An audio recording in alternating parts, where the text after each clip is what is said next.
Lu pernah nggak sih kepikiran kenapa di Doraemon itu cuma keluarga Nobita dari masa depan doang yang turun tangan? Kayak kenapa keluarga lain dari masa depan nggak ada yang datang buat bantu keluarganya? Padahal kan kalau dibayangin hidup di masa depan itu kan lebih enak ya dari sekarang.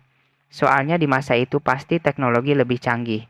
Contohnya aja mesin waktu ya kan, yang dimana harusnya gampang dong buat nongol di masa lalu. Ya, samalah kayak yang dilakuin sama si Doraemon ini. Tapi kenyataannya, kenapa ya cuma keluarga Nobita doang tuh yang ribet-ribet balik ke masa lalu buat ngurusin masalah? Nah, di sini gue langsung tuh kayak dapet sentilan gaib gitulah.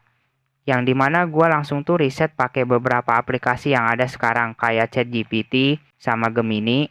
Lah, riset kok ke robot. Males riset ya lu? Ketahuan banget tuh malesnya. Hehe, iya sih, emang bener gue rada males nyari info sih. Tapi kan kalau ada yang efisien kenapa nggak sih?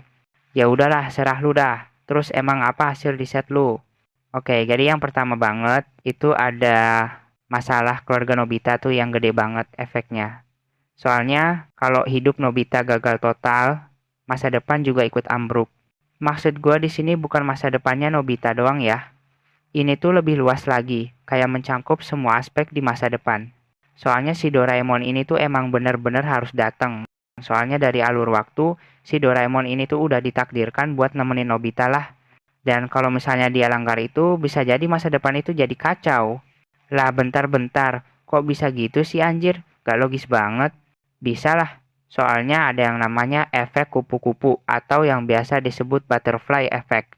Yang dimana singkatnya satu kejadian sepele doang bisa ngedorong efek berantai yang gede banget nantinya.